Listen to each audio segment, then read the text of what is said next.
Baik, bismillahirrahmanirrahim. Assalamualaikum warahmatullahi wabarakatuh. Selamat pagi Bapak Ibu sekalian, para peserta pelatihan keamanan pangan pada hari ini. Sebelumnya izin memperkenalkan diri, nama saya Sylvie Nur Siti Syahwa. Saya di sini sebagai pelatih keamanan pangan yang akan menyampaikan materi kepada Bapak Ibu sekalian terkait dengan keamanan pangan. Baik, untuk mempersingkat waktu, saya akan langsung menjelaskan. Namun sebelumnya, untuk Bapak Ibu sekalian, jika ada yang ingin ditanyakan atau ingin dijelaskan secara lebih detail saat saya sedang memaparkan, dapat langsung disampaikan saja ke saya. Baik, yang pertama, saya akan menjelaskan keamanan pangan itu apa sih? Yang pertama, saya akan menjelaskan keamanan pangan itu apa sih?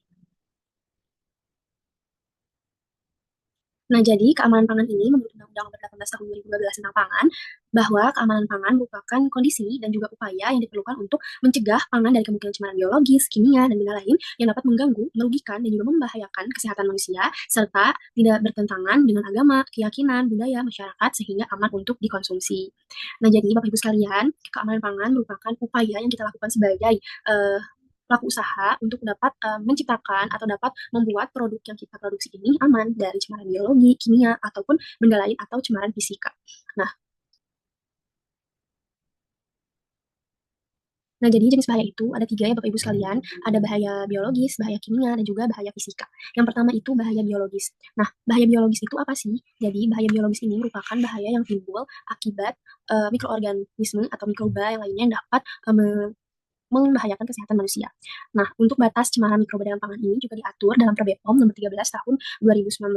Nah, contohnya seperti apa sih bahaya biologis ini? Yaitu dapat seperti misalnya kapang, pertumbuhan kapang pada suatu produk, hamir, lalu juga cemaran mikroorganisme seperti Escherichia coli, Aureus, ataupun lainnya. Lalu bagaimana cara pencegahan yang dapat kita lakukan? Yaitu yang pertama, kita dapat menjaga produksi atau area produksi yang kita gunakan itu tetap bersih. Selain itu juga kita dapat memastikan bahwa produk yang kita produksi itu matang dengan sempurna, lalu disimpan pada penyimpanan yang baik dan juga memastikan bahwa kemasan produk tersebut masih dalam keadaan utuh dan juga aman.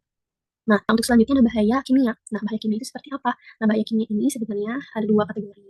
Ada yang alami dan juga akibat kontaminasi. Nah, kalau misalnya alami itu, misalnya pada jamur. Pada jamur itu dia mengandung toksin yang dimana jika dikonsumsi secara berlebihan, dia akan berbahaya bagi kesehatan kita sebagai pengkonsumsinya.